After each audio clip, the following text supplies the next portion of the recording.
сайн байцгаана. Та бүхэн энэ өдрийн мэндийг хүргье. Дэлхийн Монгол нэг үйл төрийн бус байгуул, босоогүй үйл төрийн бус байгуул хамтран хэвлэл уран зохион байгуулна. Өнөөдөр энэ дээр юу ярих вэ гэвэл бид урт нэртэй хуулийн давж мөрдөх шуурманд өөрчлөлт оруулах гэж байгаа. Засгийн газрын одоо энэ их намрын чуулганаар хилцэх асуудлын 16-ад нь байж байна. Энэ асуудлыг одоо Монголын ард түмэн болоод Монголын ард түмэн ер нь эсэргүүцэж байгаа гэдгийг одоо их хурлын 76 гишүүн бол ойлгох хэрэгтэй. Ард түмнээсээ сонгогч гарч ирчээд ард түмнийхээ эсрэг ийм үйл ажиллагаа явуулна, хууль батлаа гэдэг чинь одоо байж болохгүй. Монголын ард түмэн энэний төлөө бол эсэргүүцэж байгаамаа. Хоёр дахь асуудал маань бол ноён уулын асуудал байгаа. Ноён уулын асуудал дээр гачуурдын ордыг стратегийн орд болгоод стратегийн орд болно гэдэг чинь урд нэртэй хуулиас хасагдах гэдэг байна. Энэ дээр Монголын ард түмэн болон бидний дуу одоо нэгэн зөв хурж тэмцэх асуудал. Ноён уул маань өнөөдөр ийм сайхан уул байгаад байгаа шүү дээ. Ийм сайхан уул ноён уул байж байна. Энэ уулыг маань одоо өгд өнгөх гээд энэ дээр 42.9 тонн алтын нөөцтэй. Энэ маань одоо яг Централ Голд гэдэг компанид өгөх гээд бэлтгэсэн байна. Хөрдийн 76 гишүүн бүгдөө лоббинд өртсөн байна. Энийний төлөө бид тууштай тэмцэн шүү гэж анхааруулж хэлж байна. За би Монгол улсын ерөнхийлөгчтэй хандаж бас бидний зүгээс бас нэг хэлгүй байна. За энэ юу гэхээр Монгол улсын ерөнхийлөгчийн тамгын газар одоо иргэний тахимынхаа үүднэр ийм өрөөг хандсан байдаг байхгүй юу? Тэг. Иргэний оролцоогүй иргэний нийгэм гэж байж болохгүй. Хүний оролцоогүй хүний нийгэм гэж байж болохгүй гэж Монгол улсад өнөөдөр иргэний оролцоогүй иргэний нийгэм оршин тогтнож байгаа юм. Иргэн нэрөөсөө оролцож чадхаа байцсан цөөхөн хэд улс төрчид үнэхээр улсаар тоглож байгаа адил. За мөн иргэдээс асуу, иргэдээ сонс, иргэдээрээ шийдвэл гэж Монгол улсын ерөнхийлөгч маань сайхан ярьдаг, сайхан залдаг. Энэ амьдрал дээр ерөөсөө хэрэгжихгүй байгаа. Хизээ иргэдээс асуусан, хизээ сонссон, хизээ иргэдээрээ шийдүүлж байсан. Ингэж худлаа сайхан ярьдаг ерөнхийлөгчтэй болчихжээ бид нар. Энэ бол биелүүл сайхан байгаа юм л да. Тэгэхээр Монгол улсын ерөнхийлөгч маань өнөөдөр одоо Монголын ард түмэн одоо ядарч байна, зүдэрч байна. Бидний одоо оршихуй үндэс улсын газар шороо хордож байна. Тоос нөх болон үлдэж байна. Хамаг баялагийг нь гадныхан зөөж аваад ирнэ. Дуусаж байна. Ер нь хэцүү байдалд орчижээ.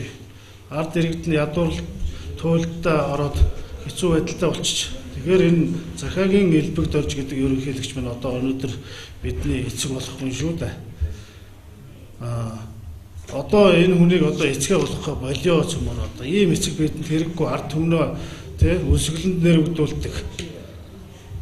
Эд баялгаа гадныханд өгүүлдэг. Ийм ерөнхийлөгчээс одоо та өөрөө татгалзаач. Эцэг байх эрх байхгүй шүү танд. Ард түмнөөсөө уучлалгүйгээд одоо буугаач өөрийнхөө саналаар ичиж амьдраач гэж хэлмээр байна. Дээрэс нь улсын их хурлын гишүүд байна. Манай энэ улсын их хурлын гишүүд ч одоо биднийг төлөөж их хурлдаа суугаад бидний дуу хоолойг өргөөд тийм ээ. Тэгээд энэ хуулиа батлаад бидний төлөө явах хэрэгтэй юм байгаа юм шүү дээ. Гэтэл өнөөдөр манай энэ улсын их хурлын гишүүд тэгж чадахгүй байна. Санал авч дээшээ гарч суучаад биднийхээ орхиод мартаад улс их орноо одоо умартсан одоо ийм одоо хуулиудыг батлаад ингэ байж байна. Тэгэхээр энэ улсын их хурлын гишүүдийг бас одоо ичиж амьдраач та нар одоо саналаараа буугаач. Ард түмч одоо цааш тэсгээ байлаа гэж ингэж гишүүдэд бас уриалж байна. Өөрсдөө саналаараа бууцгаа. Бид та нарыг дахин байлгахыг цаашд байлгахыг хүсэхгүй. Ийм уриалга гаргаж байгаамаа. За энэ үргэлжлүүлсэн тавд байлаа. Өнөөдрийн мэндийг ахмад өгье.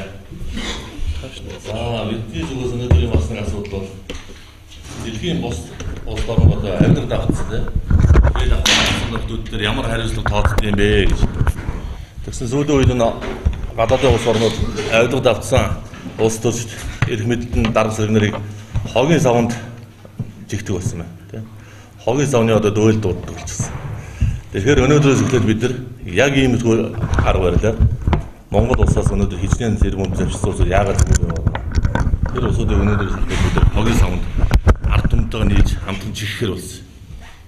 Урд нь бид нар бол одоо Франц ариу компанидаар очиод өдөө гадаа болж өгөхгүй байгаа хэл ахуйд авсан газар нутгаас үүдэлсэн компаниудаар удирдлагуудаар нь Француудаар нь очиод өндөг шиддэг, бомдоор шиддэг те өөрөө гурал засаж янз бүрээр одоо бухимдаа тайлдаг л байсан. Нутгийн ард иргэдээр нийлж. Өнөөдрөөс эхлээд хогийн савн чихэхээр болж байгаа. Энийг бол хариуцлагатайгаар мэдээж байгаа. Хинээс эхэлж их вэ гэж одоо гайхаж байгаа тийм асуудал болж байгаа байлгүй. Засгийн газрын одоо эргэн сайд байсан алтан ууийг, Норвегийн алтан ууийг зөвлөх байсан. Ил ганц өх гэж хүн. За энэ хүн болохоор шинжлэлийн засгийн газрын нүүрс төлбөрийг хэрэгжүүлэх явцдаа 3.6 тэрбум төгрөгийг өвдөө эзэж зарчсан байна. 3.6 тэрбум төгрөг шүү дээ. Дараад нь алтан уугийн саран заяа гэж цэвэр агаар сангийн төслийн мөнгнөөс 2.2 тэрбум төгрөгийг бас өвдөө эзэж зарчсан. Энэ усуд өнөөдөр яагаад одоо нэг авилгадаа шалгагдаагүй болоод ингээд гадуур дотор гүгээд байдаг. Эднийг өдөр хогны савнд ард олонтойгоо нийлж байгаа чихнэ. Та бүхэн хэвлэл мэдээллийн бүгд хангалттай тэн дээр гэж оролцож одоо орон даяар одоо ард түмний нүдний болоо олох хэрэгтэй байна. Энэ дээр бол хамтран ажиллая. Ер нь гадаадын улс орнууд яг ийм байдалтай болгож ш одоо их ордын гишүүн байсан. Улс орноо авилгагдсан тийм ээ. Хэл ахуул авсан, ард түмнээ батламжилсан нөхдүүдийг ийм байдалтай болгож. Бид нар эдрээс юунаас нутгаад байгаа. Яг л ийм байдал. Эдгээр биднийг оромжилж болдог, бидний мөнгийг идэж болдог. Тэгээ зүгээр баяжчээд. Тэгээд бид нар доороос нэг жижигхэн дуурчлаад хэвлэлийн хурд хийжлээд сонин сэтгүүлгүй ярьж яадаг бүр дөжигдсэн байгаа байхгүй нөөсөд. Өнөөдөр ард түмжийн өнөөс бүр тэсгээ болохоор яадаг юм бэ гэдгийг эдгээр өөрсдөө үзнэ. Энэ дээр одоо их орон газар шороогоо гэсэн тийм ээ. Улс их орондоо хайртай тийм элэгтэй бүх монголчууд эрэгтэй эмэгтэй хөшин залуугүй бүгд оролцох хэрэгтэй энэ дээр. Тэгээ манайх дээр одоо яг үнэхээр мөнгө эдсэн, завьсан, батлагдсан тийм дарга зэрэгнэр байвал манайхантай энэ хаягаар холбогд манайх нь 19-50 дэх байдаг штеп. Тэгээ бүгдээрээ хэвлэл мэдээлэлтэйгээ бүгд хамтраад энэ усыг яг эдний ижил болгоно. Энэ дээр тэгээд та бүхэн болон Монголын ард түмэн бол хамтран ажиллах хаа гэж уриалж.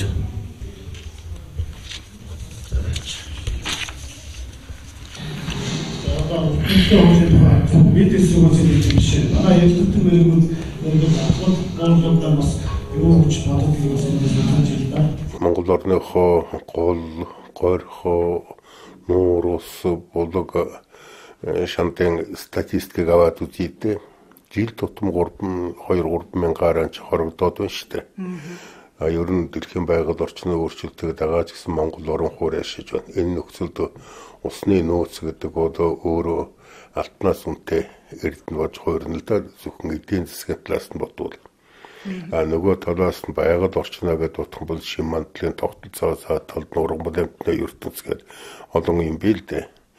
Ер нь тэгээ байгаль орчныг бохирдуулахад төр яаж ханддаг вэ гэдгийг сүүлийн хүртэл бид нар олон удаа ажиглаж байсан л да. Тэгээд одоо би Орхонголд явж байхад Орхонгол улаанаар эргэцсэн. Тэгээд хөрхрийн орчмын айлууд нь уяастын голоос ганцгаар ус зөөж гууж байна л дээ. Тэгээд яаж байгаа гэхдээ тэр тэнтэс алтны урхайнууд нөгөө ус юу шавра 70 сэтэр гэдэг нэрээр ус руу тавьчихсан. Тэгээд чи өснөө зориуд сэтэлдэг юм дээ. Тэгээд өснийхөө зардыг басгаж тэгээд ямар ч хариуцлагагүй байдаггүй. Тэгээд байгаль орчны байцаагч нь байгалмаа гэж хүнтэйгээ уулзаад гэдэг нарын яаж байгаа юм гэдэг бид нар яах ч арга байдаг юм. Чи дээрээс арга хэмжээ авдаггүй юм гэж. Тэгээд сүлдний харахна манай хяналт шалгалтын байгууллагын альбом тушаалт ярьж байна. Тэр чинь зүгээр цэвэр ус юм байгаа юм. Юу хахад хэмээн бодистын ч байхгүй зөвхөн шороо байгаа юм гэж. Тэгээд би бодож ирсэн энэ эрхэм дээдсүүд тэр усаар нэг цай чанаад уусанд нь зүгх хэрэгтэй юм л да. Тэгээд миний бодоход одоо ер нь цай шанж өгөх цаг нь болсон байх л да. Хууль зүгээр нэг байж яагаад би ус хууль биш шүү дээ. Энэ хууль амьдрал дотор төрчөгдөж ирсээр байгаа л. Зайлшгүй энэ хуулийг гаргах шаардлага жирийн хүмүүсийн дотор л орж ирсэн юм. Малчин хүн, жирийн ажилчин зүгээр нэг юм төрийн тийм ухаар сэхэрэлтэй хүмүүнүүд нэг боловсруулж гаргаагүй юм. Тэгээд энэ амьдрал гэдэг өөрөө тэгээд энэ дээрээс би юу гэж хэлэх гэж байгааг бол байгаль орчин өөрөө хүний оюун ухаанд энийг өөрчлөөд гэдгийг амьдрал тэр цаг хугацааны асуудал шаардлагатай ирсэн. Тэр дагуу бид нар энэ ус ойгоо хамгаалах асуудал зайлшгүй болжээ гэдгийг мөнх хоёр бид 5 хүн одоо нэг ингээл санаачлаад эхлээ тогтоол болгож үзээд тэгээд сүүлд нь ерөөсө хууль байх юм байна гэж үзээд тэгээд Монголынхаа аймагуд руу яваад бүх хүмүүсийнхээ саналыг аваад баахан одоо малчин тэр хүмүүсийнхээ мэйл загтлыг засгийн газар төгөөд за ингээд энэ хуулийн боловсруулаад өргөн барих асуудал гарсан. Энэ чинь Монголын асуудал биш. Хүн төрөлхтний дэлхийн нийтийн асуудал. Өөрөөр хэлбэл одоо энэ орчлон хорвоогийн асуудал гэд хүн төрөлхтний асуудал гэж байгаа нь чинь одоо хойд мөсөнд одоо номхон далаа Азийн дочоо усгалтай голууд гэдэг юм уу энэ усны 3 ай савын хагалбар нь яг Монгол орнд байна. Тийм учраас Монгол орны энэ гол мөрөн нуурууд ус бодог шамдыг хамгаалахгүйгээр дэлхийн хүн төрөлхтөн энэ хүмүүс усны хангамжаа шийднэ гэдэг одоо ер нь байж болохгүй тийм. Тэгээ бид чинь нэг 5 6 аймгийн 6 5 төрлийн бус байгууллага ингэж нэгдэж ийж. Тэгээд энэ хуулийг боловсруулаад тэгээд нэг газар сайгүй явууч хүмүүстэй уулзаад сандын авчид телевизээр радиод ярил ТV-сээр ч дөндөө ярьсан. Ийм болж иж нэг юм хууль ингэж гарч ирсэн. Тэгээ хууль гараад ирсэн чинь яг батлах ингээд энэ санаачлах хүн оддоггүй. 34 их хурлын гишүүнтэй уулзлаа шүү дээ. Энийг одоо санаачлаад авч. Тэгтэл тэр дотор чинь тэрийг аваад энийг санаатлыг гэдэг хүн зоригтой хөл байдгүй шүү дээ. Тэгээд яг их хурлын байнгын ороогоор орох гэсэн чинь байнгын ороо нөтгий чинь гэлцэхгүйгээд яагаад гэлцэдгүй юм гэсэн чинь олон ухааны ирэх ашиг хөндөж чинь гэж. Олон их уурхай энэ чинь энэ хөрөнгө мөнгө гадаанаас авчраад зээлээр авчихсан ийм хөрөнгө авчихсан уухайнуудын ирэх ашиг дүрж байна. Тэгээ энэ чинь охирол үзэх гэж байна. Баахан банкнд өртөө болох гэж байна гэж ингэж дургуутсан. Тэгтэл бидэнд юу гэхээр тэр газар үнэтэй юу? Тэр ус үнэтэй юу? Эсвэл тэр хүмүүсийн тэр хэдэн техник зарцсан мөнгө үнэтэй юу? Гэдэг асуудал тулгарсан. Миний их орныг бүрэн бүтэн газар нутгийнхын бүрэн бүтэннийг нь ус гол мөрөнтэй бүрэн бүтэн байлгаж байгаа. Тэгээд гэлцэхдэггүй болохтой зэрэг бид нар төрийн ордны зүүн талд одоо тэр би явах болгондоо тэргээр харж явдаг. Энэ дээр бид ингээл хүнжил хугацааны өрчөөр гитчихээ л да. 3 хоног сууд 6 хоног өлсөж үйж. Байнгын ороогоор нь батлуулж их хурлаар нь баталж гаргуулсан. Гэлцүүлж батлуулж гаргуулсан. Тэгэхээр энэ хуулийг одоо гаргаснаар нэгдүгээрт бол усны их үүсвэрийг хомсдоос хамгаалсан байна. За хоёрдугаарт усны их үүсвэрийн одоо бохирдох энэ аюул занлаас бол хамгаалсан гэж хэлж болно. За яг ер нь бол хууль нь өөрөө Монгол орны одоо хойд бүст одоо бүрэлдэхүүн бий болох усны одоо их үүсвэрийг баттай хамгаалах их үүсвэрийг тавьсан гэж хэлж болох юм. Ер нь урьдчилан санаачилж оруулж байсан тэр өөрчлөлтийг нь аваад үзэх юм бол энэ гол мөрний усыг хамгаалах, хойноос хамгаалах тухай хууль үндсэндээ утга агуулга байхгүй болно гэсэн үг л дээ. Тэгээд энийг хэрв их орноо хойч үеийнхний амьдралыг боддог улс төрчид бол энэ болгоомжтой хандаж энэ ийм алхам хийхээс зайлсхийх л ёстой л доо. Гэхдээ одоо нэг их хуралд маань бизнесийн бүлгэлүүдийн сонирхол давмгайлцсан юм үед бас чиг заавар журам нь батлагдаад хуулийг үүсгэх боломжтой. Тийм учраас аль болохоор идэвхтэй байр суурьтай сэрэмжтэй байх хэрэгтэй болов уу гэж бодож байна. Ер нь бол энэ хуулийг одоо үйлчлэлийг бууруулах, энэ хуулийг одоо тийм ээ үйлчлэх хүрээг нь багасгах энэ чиглэлээр бол ер нь одоо цаашдаа бол үйл ажиллагаа явуулахыг бол ер нь энэ иргэний хөдөлгөөнүүд за бусад олон нийтийн байгууллагууд бол эсэргүүцэх шаардлагатай гэж үзэж байна. Төрийн хууль гараад одоо 5-6 жил болж байхад одоо хүртэл тэр нэгэ биелүүлэхгүй тэгээд нэг журам гаргана гэдэг нэрээр л хойш татаад байгаа. Ингээ хараад байхад энд их тодорхой сонирхол байх шиг байгаа. Юу гэхдээ зэрэг тэр эмх замбраагүй лиценз олгоо тэргээр нь байгаль орчноос үүдгэж байсан тэр үед үйл ажиллагаа явуулж байсан компаниуд засгийн газраас төрөөс хилээд хэмжээний нөхөр авах асуудал бий л дээ. Тэгээд энэ компаниудын үйл ажиллагаанд хохирол учирж байгаа гэхээс илүү Монгол орны байгаль орчин ямар хохирол учраг гэдгийг тооцохгүйгээр ярьж байгаа зүйл. Тэр компаниудад нөхөн олбор биш. Харин тэр компаниудаас нөхөн сэргээлтийн мөнгө шаардах ёстой. Байж исэн баялаг нь хэдэн зуун жилдээ байж гисэн юм чинь. Яагаад өнөөдөр амьдарч байгаагаа төлөө онгичж ухаж авах ёстой гэж. Тэр үл эцгийн чимээг 50,000 төгрөгөөр авсан шүү дээ. Мэдээлэлд ойрхон байж байгаа 50,000 төгрөгөөр авчгаад тэнд юу хийсэн юм бэ? 500 сая тэрбум төгрөг гаргасан байж болно л доо. Тэгвэл яах гэж? Ирээд үүр хүүхэд хооч хамаг юм а энэ хүн төрлөختний өмнө энэ усыг байхгүй болгох гэж ингэсэн юм уу? Тэр өөр газраас энэ төр ашигтмал тэр алтаа зэсээ төмрөө болно шүү дээ. Үндсэндээ хууль маань бол маш зөв хууль. Энэ хуулийг цаашид болвол мөрдөх ёстой. Энэ хуулийг мөрдснөөр Монгол орны одоо би хэлээд байна шүү дээ. Тэр ер нь бол усны нөөцийн одоо 70% одоо ингээ бүрдүүлдэг. Тэр одоо өндөр уулын бүс, ойн сан бүхий газар бүрэн хамгаалагдана. Ингэж үзэх ёстой. Тэгэхээр энэ орт нэртэй хуулийн дээр ер нь цаашдаа бол би дахиад давтаад хэлэхэд үндэсний томоохон зөвшөлтсөл хийх ёстой. Энэ бол зөвхөн өөрөөр хэлбэл одоо юу гэдгийг тэр хууль гаргасан одоо тийм ээ парламентэд хадгалагдах биш, эрхэн хадгалагдах биш. Ер нь Монгол орны одоо ер нь бүх иргэдэд хамааралтай юм хууль байх хэрэгтэй. Ягаад гэх юм бол энэ усны их усүрийг одоо хамгаалах одоо хомсдуулахгүй байх, тэгээ бохирдуулахгүй байх. Энэ нь Монгол орны ирээдүйн сайн сайхан хөгжил, тэгээ ирээдүйн хөгжил дэвшилт маш тустай юм л асуудал.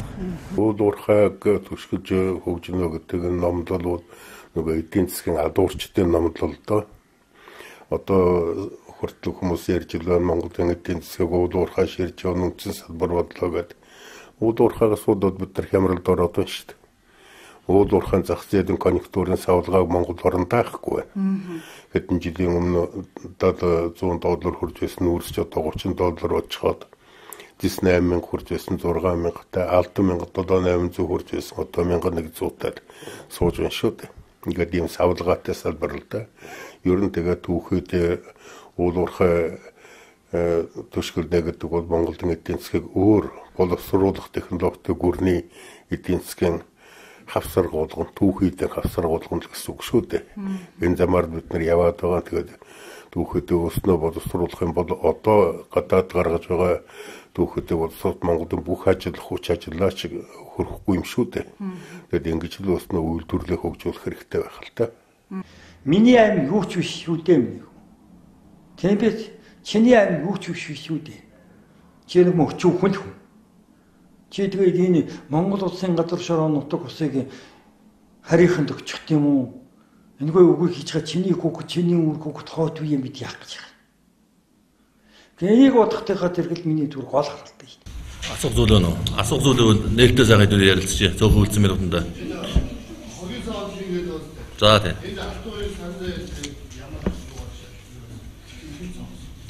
Сонгогдсон бай. Энэ ерөөсө тодорхой болсон асуудал шүү дээ. Тийм. Тодорхой болж байгаа дээрээс энэ улсын одоо энэ хууль хяналтын яг энэ дээр хариуцлага тооцохгүй байгаад бид нар яг энэ хараад өчнөө жил хараа суугаад байдаг тийм. Энд чинь ингэж яагаад мартагддаг шүү дээ. Монголын ард түмэн чинь гэн зайлга улс. За тэгж яагаад өнгөрсөн бол эдгэртэй адилхан эцсийн улсууд энэ адилхан байгаа юм чинь гэж мартагддаг асуудал шүү дээ. Бид нар энэ мөнгөийг өнөөдөр өөрсдөө нь буцааж эзэн мөнгөийг гаргуулад өнөөдрийн хямарчаад байгаа эдийн засгаа буцааж өөрсдөө нь амруулах байхгүй. Түүнээс ч одоо сайхан бэлэг сайд хэлээд байгаа шиг ард түмэнд одоо хамаг байдгаа бариад тэр усыг хямралаас гаргаад тэр эхчүүд эмэгтэйчүүд тэр хүүхдүүдийн мөнгийг нэг танаад нэг хямралаас гаргах асуудал биш. Өнөөдөр энэ сая усуудын эрдэмтэн мэрэгдэн хэлж шít. 25 жил өнөөдөр ухцаад юутай үлдсэн бид нар. Зүгээр ухсан нүх, бөргсөн шороо, ус гол мөрөн шандан бохирдсон, амьдрах орчингүй болсон, ард иргэд нь мал хунараасаа салтсан. Тийм л гачигталтай амьдарч байгаа шүү дээ. Тэгсэн чинь 25 жил эдсэн нөхдүүд яагаад өнөөдөр эдгээр шиг адилхан жигшгэсгүй юм. Тийм болохоор өнөөдрөөс эхэлнэ. Тийм. Өнөөдрөөс эхлээд одоо хэвлэл мэдээллийнхэн та нар ч гэсэн мэдээлэл бидэнд өгөх хэрэгтэй. Ард түмэн ч гэсэн үзэж байгаа улсууд үзэх хэрэгтэй, хэлэх хэрэгтэй. хамтран ажиллая гэж байна. Хамтран ажиллаад иймэрхүү нөхдүүдийн мөнгийг нь буцаагаад өнөөдөр хямрчаад байгаа эдийн засагт буцааж оруулна энэ мөнгийг. Энэ хармуулаад энэ дээр цаашаа тэгээ явахгүй буцааж мөнгө төлөөлөе гэдэг. Төлн төлдлөө эдгээр энэ хогийн сан байгуулна. Мэдээллүүдийг хамгийн гол нь та нар сайн авах хэрэгтэй шүү дээ. Тэгэл адилхан бүгдээрийнх нь газар нутаг шүү дээ, тийм ээ. Бүгдийг их орно шүү дээ.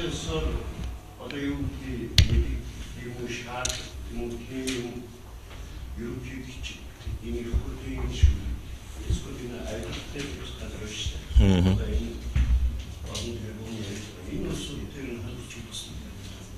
бид нар албаасаар ерөнхийлөгч хандаж үзсэн жагсаал цуглаан хийгээд мэдээлэл хүргүүлсэн хариу хүссэн ирдгүү за энэ улсаар харагдаад байна тийм уран дээр энийг шалгаад өгөөч хамт очиж газар дээр үзсэн юм болоод байна. Хүсэлтийг тавьсан, шаардлагыг хүргүүлсэн хамгийн сүүлд нэг чинь сая одоо сарч байгаа эрдэмтдийн зөвлөл гэж сайн байгуулагдсан л да. Эрдэмтдээ зөвлөлөд Монгол улсын ерөнхийлөгч өөрөө яг хажуудлын нөгөө ерөнхийлөгчийн иргэний танхим гэж байдаг. Яг энэ ойртуулаад ирж чаддаг юм бол тийм ойртуулаад иргэний танхимд оролцох юм байгуулсан. Эрдэмтдийг зөвлөлөд эрдэмтэд өөрсдөө зөвлөлөөраа тийм үнэхээр энэ байгууллагч хүний эрүүл мэндэд ямар хангалттай байгаа юм бэ? Энэ туулгуудаа янз бүрийн одоо бараа таваас чинь одоо Монгол газар шороо хордож байна гэдгийг эрдэмтдийн үгийг хүргэх гэж цуглуулсан. Эрдэмтэн маань цуглаад энэ бүхнээс байр бидээ нотлохотойгоо бэрсэн дэш тавиад тэгээд одоо энэ ерөнхий сайд ерөнхийлөгч гэх мэтлэн улсуудыг их хугацааны дараах энтрийг өрсөн. Яг өөрөөх нь хажуудлах өрөөнд арзаад өрөөд хавд ирж сонсдгоо л байхгүй.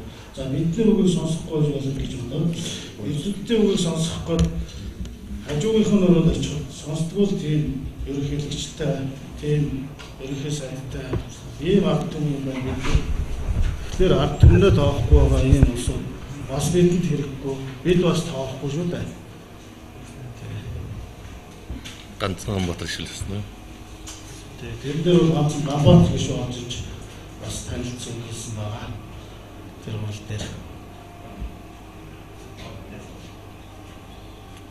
Энэ бүхнийг гаргахад энэ юуны хөвгөлөөр бас үсгтэй зарж батэрдэн бишээс хоёрын шүрэгтэй уусч байсан. Тэгэхээр яг л нэг ямар үчигт орох вэ? Хаагаар яг юу гэж яг ямар өөрчлөлт оруулах гэдэг нь одоо бид нар одоо мэдээлэл байхгүй. Яг тэр өөрчлөх гээд байгаа асуудлаа бол ард түмэнтэйгээ тийм ээ хамтраад хэлцээд тэгжээж эдгээр өөрчлөх ёстой л доо. Бидний хардлага бол өөрчлөх нэрээр энэ хуулийн хүчийг сулруулад тийм ээ улгаагаа хийх гэж байгаа гэж хандж байгаа. Энэ бол угаасаа л үнэн. Энэ одоо бүхэн хэлж байгаа асуудал иргэдээс асуух хэрэгтэй шүү дээ. Энэ 76 гишүүн чинь өөрсдөө бидний төлөөлөл юм байгаа шүү дээ, тийм ээ. Тэгэхээр бидэнтэйгээ зөвшөлтсөөр санаа бодлыг оруулаад ингэжээж хуулиа батлах хэрэгтэй байна. Тэгэхэд л одоо тийм байдал байх болж байна л да. Энэ хууль маань өөрөө маш сайн хууль болсон байна. Энэнийг одоо хаалтан одоо өнгөтэй бизнес байгууллагууд юм улсын бүр зооброор оруулж энэ хуулийг баг ерөнхийд нь туслахаар улаан зөвлөж байгаа. 83 таавын 42.9 он автын өсөлт. Энэ дээр Централ Голф гэдэг компани Борогоодыг яаж авлаа? Яг тэр маркер авах Монголд юу ч өгөхгүй. Өвсөн нь бүрсэн жоод өгсөн. Ингэж болохгүй. Монголын ард түмнээс батлагдсан хуулийг Монголын ард түмнээс асууж хэлцчихэд дараагийн хэдэн ард түмнээс авах. Би бидний улс гэж бодож байна.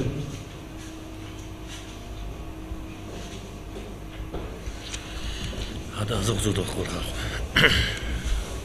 За асуух зүйл бол энэ дөр. асуух байлаа. Асуу.